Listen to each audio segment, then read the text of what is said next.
छोटू राजा। क्या थी मोहन की कहानी। हाथ की मेहंदी और पैर के महावर का रंग फीका भी नहीं पड़ा था कि कामता ने घर का काम संभाल लिया। घर में न सास थी न कोई नंद जो नई दुल्हन के आने पर रस्में निभाती। पड़ोस की 4-5 औरतों के साथ मिलकर उसने खुद ही उन रीति रिवाज को पूरा किया था। शादी में आए तकरीबन सभी में खातिरदार घर जा चुके थे। कामता की पायल से झुनझुन की उठने वाली मीठी मीठी आवाज ने सोहन के आंगन में पिछले 4 सालों से छाई उदासी दूर कर दी थी। जब 4 साल पहले सोहन की माई की मौत हुई थी तब वह जवानी की चौखट पर पैर रख चुका था। छोटे भाई मोहन की उम्र तब केवल 8 साल की थी। माँ के मरने पर वो फूट फूट कर रोया था। अब उसके लिए भैया सोहन ही माँ बाप व भाई सब कुछ था। मोहन को कई रातें थपकियां देकर सुलाना पड़ा था। वो भैया से बार बार एक ही सवाल पूछता था, मम्मी कब आएगी। सोहन हर बार झूठ बोलता था, मम्मी बहुत जल्द वापस आ जाएगी। समझने बूझने के लिए 11 साल की उम्र कम नहीं होती को समझने में दिक्कत हो रही थी कि भैया जिसे नई दुल्हन के रूप में लाया है वो मम्मी है या कोई और। 4 साल में मम्मी की याद धुंधली हो चली थी, लेकिन मोहन को भैया की बात अब तक याद थी कि मम्मी बहुत जल्द वापस आ जाएगी। जब से घर में नई वेली दुल्हन को देखने का मेला लगा था तब भी वह सबसे अलग बैठकर भैया की बातों को याद कर रहा था। क्या सचमुच मम्मी वापस आ गई? अगर वो मम्मी नहीं है तो इतनी सुंदर, जवान और काले बालों वाली कैसे हो गई? लेकिन वो पूछे तो किससे पूछे। उस दिन जब भाभी ने पहली बार सोहन का हाथ पकड़कर प्यार से अपने पास बैठाया तो वह लाज के मारे पानी पानी हो गया। भैया आंगन से बाहर निकल रहे थे। निकलते निकलते वह बोलते गए, कामता, मोहन बड़ा नटखट है, ये तुम्हें बहुत तंग करेगा और हाँ, अब तक तो इसे मैंने संभाला, अब तुम संभालो। कामता ने उसे अपने सीने से लगा लिया। उस दिन देवर और भाभी के बीच काफी देर तक बातें मोहन की झिझक मिट चुकी थी। दोनों बहुत जल्दी घुल मिल गए। मोहन, एक बात पूछूं? पूछिए न, आप मुझे क्या कहकर पुकारेंगे? इस सवाल पर मोहन चुप रह गया। क्या कहना ठीक रहेगा उसकी समझ में नहीं आया।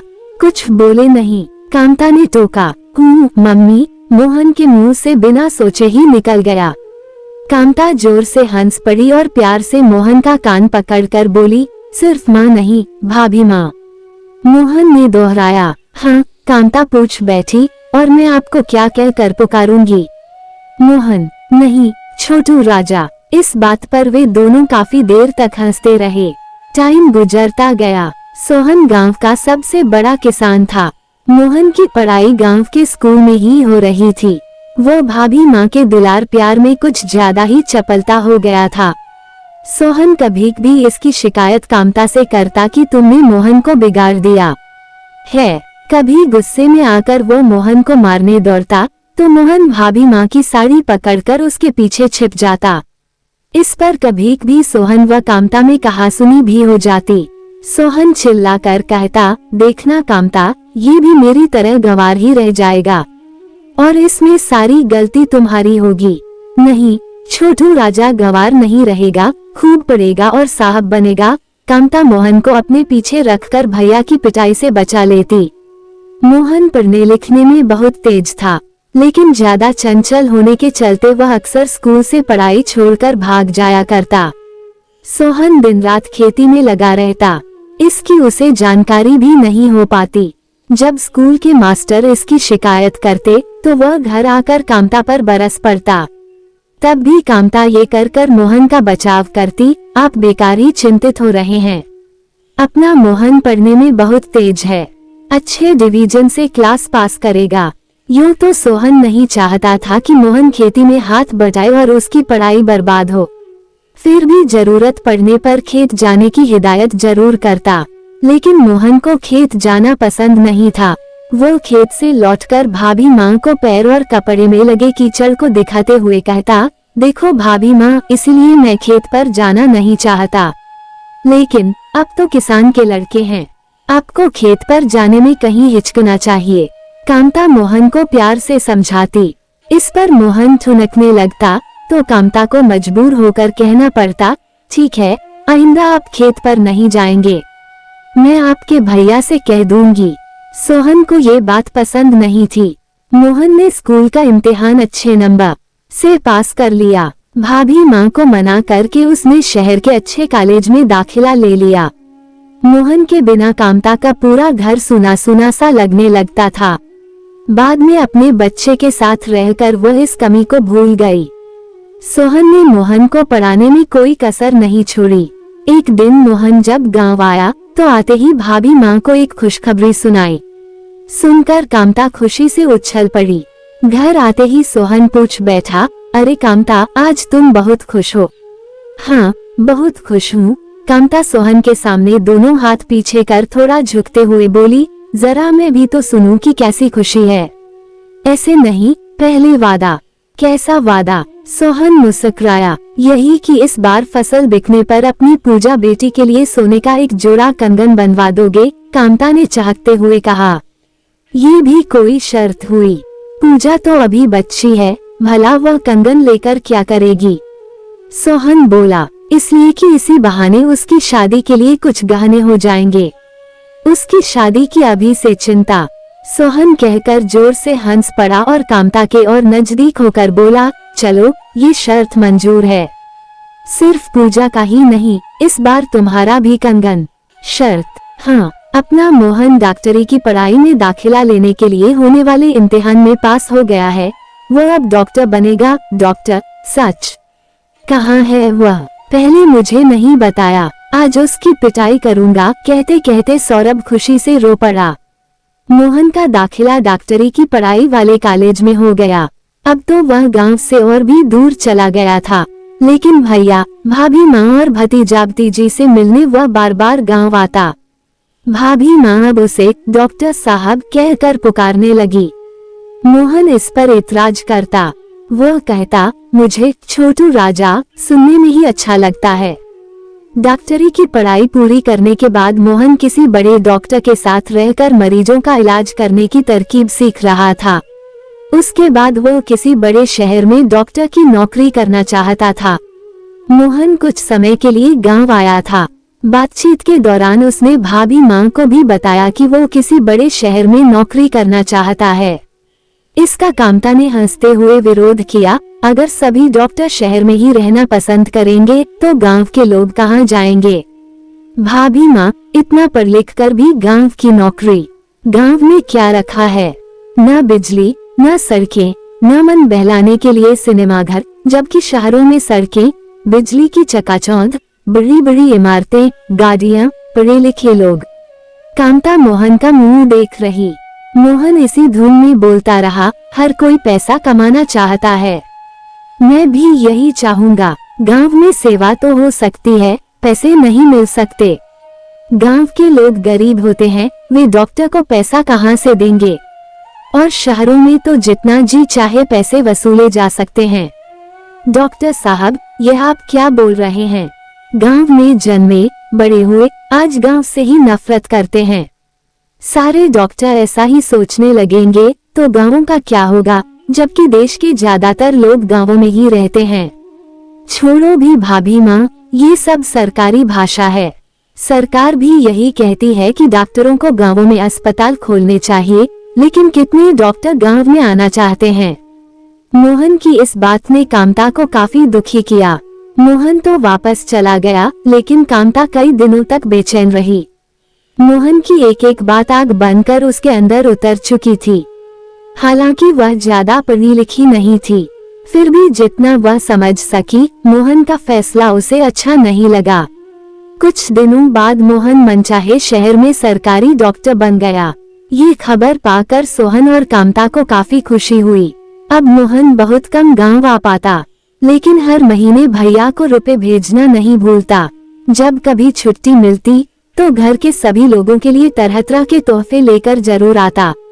इस बार जब वह घर आया तो भाभी माँ को बीमार देखकर चिंतित हो गया। उसने भाभी माँ से शहर चलने के लिए कहा ताकि ठीक से इलाज हो सके, लेकिन कामता ने ये कहकर शहर जाने से इनकार कर दिया कि शहर में उसका दम घुटने लगता है। देहात की ताज़ा हवा, साफ सुथरा माहौल, दूर दूर तक फैली हरियाली, भोल भाले लोग और मिट्टी की सोंधी सोंधी महक को छोड़कर वह शहर में नहीं रह सकेगी। शहर में गंदी हवा, भीड़ भाड़, कल कारखाने व मशीनों के चिंघाड़ने की आवाजें, चिमनियों से निकलता जहरीला धुआं उसे और ज्यादा बीमार कर देंगे। लेकिन आप वहां नहीं जाएंगी तो आपकी सेहत का क्या होगा? मोहन ने समझाया। छोटू राजा साहब, मुझे कुछ नहीं होगा, आप मेरी चिंता मत कीजिए। छोड़िए भी ये बेतुकी बातें, एक जरूरी बात पूछूं? कांता ने कहा। हाँ पूछिए, आपने अपने लिए कहीं पसंद की है? कांता कहकर हंस पड़ी। समझा नहीं। मोहन भाभी माँ का मुंह देखने लगा। बुद्धू, कांता ठठा कर हंस पड़ी। साफ साफ कहिए न भाभी माँ। बुद्धू राजा, मेरा मतलब है कि अपने लिए कोई लड़की पसंद की है। भाभी माँ, जब बाप के समान भैया और माँ के समान आप हैं, तो फिर यह हिम्मत मैं कैसे कर सकता हूँ? भाषणबाजी छोड़े कांता गंभीर होने का नाटक करने लगी।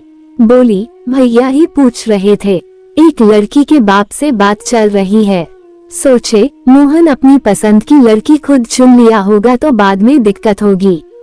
ऐसा कैसे हो सकता है भाभी माँ? ठीक है, आप खुद भी उस लड़की को देख लेते, कांता ने कहा। नहीं, आप लोग जो पसंद करेंगे मुझे मंजूर होगा। अच्छा मेरे लाला, आपके लिए परी ही लाऊंगी, जल्दी इसकी खबर मिल जाएगी, कहकर कांता हंसने लगी। मोहन ने भी इसमें साथ दिया। मोहन अगले दिन ही वापस चला गया। 3-4 महीने सब कुछ ठीक ठाक चला। उस दिन मोहन सोकर उठा ही था कि गांव से आए रिश्ते में भाई लगने वाले नंदू को देखकर चौंक गया। एक झटके में ही उसने अंदाजा लगाया कि शायद उसकी शादी पक्की हो गई है। यह उसी की खबर लेकर आया होगा। नंदू, गांव से आ रहे हो? सभी कुशल तो हैं? मोहन ने पूछा। अरे तुम कुछ बोलते क्यों नहीं? भैया भाभी माँ सब कुशल तो हैं। मोहन चिंतित हो गया। नंदू, मोहन उसे जोर से झकझोरते हुए चिल्लाया। वो किसी अनहोनी के डर से कांपने लगा। कांता भाभी, नंदू पूरा नहीं बोल सका। क्या हुआ भाभी माँ को? मोहन पागलों की तरह चिल्लाया। नहीं, मोहन की चीख देर तक गूंजती रही। रेलगाड़ी महानगर से निकलकर खेत खलिहानों से होकर गांव की ओर दौड़ रही थी। रात आधी बीत चुकी थी। डब्बे के लगभग सभी मुसाफिर सो चुके थे। केवल मोहन और नंदू ही ऐसे थे जिन्हें नींद नहीं आ रही थी। मोहन तो पत्थर की मूरत की तरह बैठा था। नंदू धीरे धीरे कुछ बतिया रहा था। मोहन, क्या जानते हो, कांता भाभी पूरे 24 घंटे तक दर्द से तड़पती रहीं। उनकी पित्त की थैली फट गई थी। अगर कोई अच्छा डॉक्टर होता तो कांता भाभी नहीं मरती। सोहन भैया ने तो कहा था पूरी जमीन बेच दूंगा, लेकिन कांता को नहीं मरने दूंगा। मगर कोई डॉक्टर आता तब तो। कीचड़ होने के चलते मनमानी फीस का लोभ देने पर भी कोई डॉक्टर गांव नहीं आया। भाभी की हालत शहर ले जाने की नहीं थी। रेलगाड़ी पूरी रफ्तार से दौड़ रही थी। मोहन दीवार से पीठ टेके छत को निहार रहा था। नंदू अब भी धीमी आवाज में बोल रहा था। गांव के निमकीन डॉक्टरों ने कांता भाभी को बचाने की पूरी कोशिश की।